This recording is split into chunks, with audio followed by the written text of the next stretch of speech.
Hi there, yesterday I made a video about how to pitch a game which was quite well received. Thank you very much for that.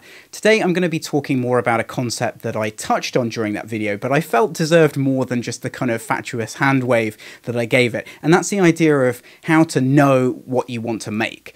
And this is something that it's clear it's really a problem with new teams developing games and with new creators across everything. This isn't just going to apply to games. This is, how to make anything. You're going to struggle with which idea to pursue. Of course, everyone knows ideas are cheap, as sort of boring old people are quite happy to trot out as a trite aphorism. Ideas are cheap, but a fully fledged idea that you're committed to is quite rare. People get quite far down the road of making ideas they think are generally good or kind of interesting or might turn into something interesting. But it's quite rare that you get someone who is very focused on a specific idea that they know they want to make, that they understand how to execute. So I think the first thing to do is just to be alert to the time when you're going to come up with ideas. And the first sort of most basic principle of this is your ideas come to you when you're doing something else, particularly at the end of a creative project. I know I have this. Ian, who I work with, also has this. I know a lot of musicians that I talk to find this as well. Like when they're mixing something, when they're doing the final stage of production, that's when you want to be doing composition, the first stage of production. So effectively, that is a good time to make some notes, start to develop a pet idea that you might want to spend some time on, and just generally kind of get ready to execute your next idea. So you might have a batch of those and you might be sort of struggling to decide between them. I think one really good way of doing that is focusing on what irritates you, what makes you annoyed about what is out there at the moment. If you're seeing a lot of the same kind of thing, or you think that your field is going the wrong direction, or you think there's just not enough of the real true thing, that can be a really good motivator.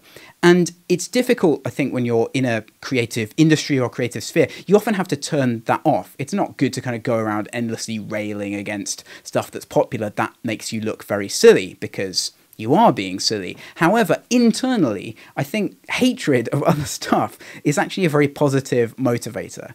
There is another way of looking at that, which is, what do I wish there was more of in the world? If I can choose from a bunch of different things, different projects that I could work on, if I think about what do I really want to be in the world, how do I want the world to be, and how do I want other people to relate to each other and to experience kind of art or culture in this case, or if it's the case of a business, what business do I think the world needs to improve it?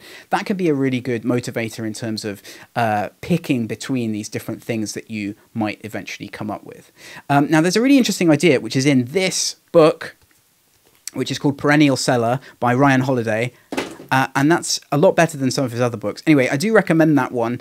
It talks a lot about this idea of looking at classics in your field. So instead of chasing the current things that are cool or the things that everyone references, if you go back in time and look at the things that were absolutely transformative, maybe they were transformative for you personally, or they transformed the entire field, you'll often find a level of craft and detail in those things that is a bit absent from some of the more kind of polished, slick, contemporary stuff that's trying to feed, a really strong existing market. Everything that is now normal was once crazy. So I think if you go back and look at how those works changed the time that they were produced in, or how they were reactions against other things, that can be a really good key into making your new project.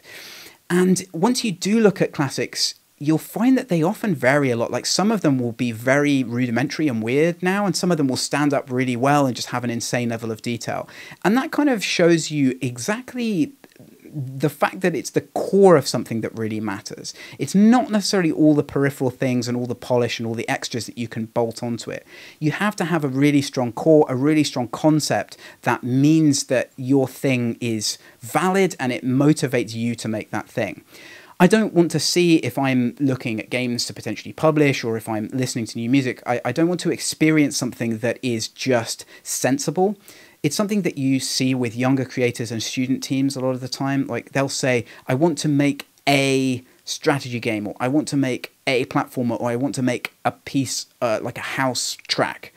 And you just think, like, that's fine, and it's good to have things to emulate, and it's good to have a quality bar to try and reach sometimes, just to kind of guide you, especially early on, if you're comparing your work to the really successful work, that can be useful, certainly on a technical level. But doing sensible things is not what you got into a creative field to do, and it's also not what's going to succeed.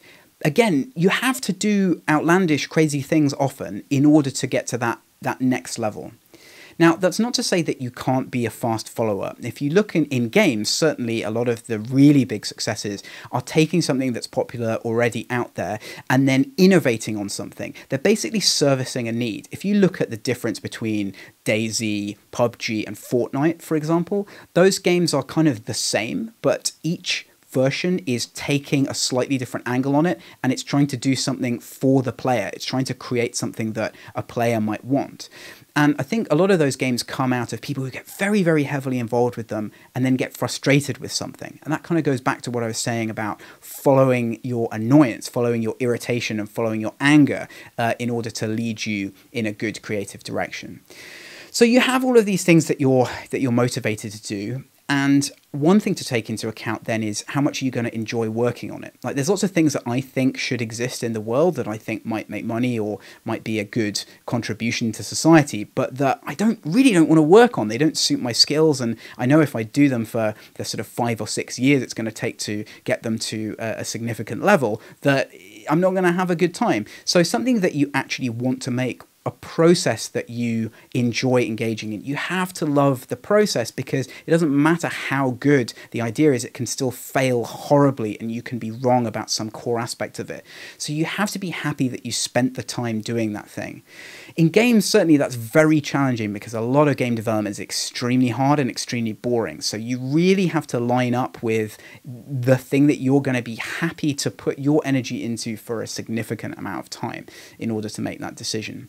So there's this thing of, what do I want to make? What can I make? What are my competences? And then what does the audience want? What needs to be in the world?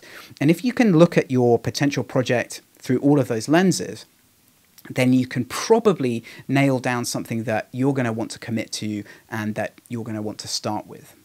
I think there's two main ways of starting. One of those ways is to plan everything in your head, and a certain type of person really likes doing that, walking around and just kind of thinking through all the implications of their project. Now, that can be a way of procrastinating, which is bad. So if you find yourself doing that without actually starting, then you should change that and address it. Another way is to just leap in and start making stuff and start prototyping. And again, that suits a different type of person. You know, start doing little compositional sketches, or start writing outlines, or just start doing. Eventually, everyone needs to do that. But again, it can be a form of procrastination. If you're forever starting things, getting to a certain point, deciding it's bad, throwing it out, starting something else, then you're in a bad cycle where you're not making a full emotional commitment.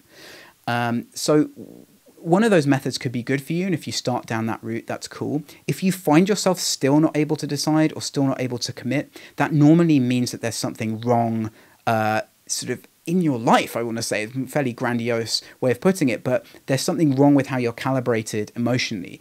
And that might mean that you need to do something like spend some time on holiday, or spend some time in the way that you personally want to recharge. We don't need to get into psychology here. I'm sure you know yourself perfectly well. You will know the things that you need to do in order to put your brain sort of back in a relaxed state, in a receptive state, that's going to enable you to make those decisions and go, yeah, I do really want to work on this.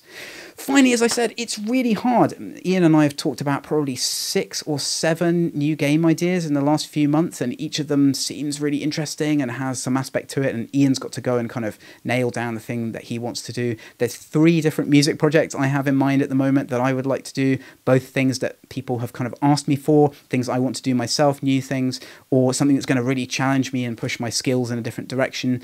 And spending the time on making those decisions is really, really hard. And it's just something that I'm going to have to do at some point. So it's not that people who have been doing things for a while have the perfect solution to this problem. Definitely not. You have to go through all these processes in order to make a choice. And then once you've made a choice, you have to do the thing. Thanks. I hope that was interesting. If you want more topics that you'd like me to cover, let me know and I shall do so. Bye.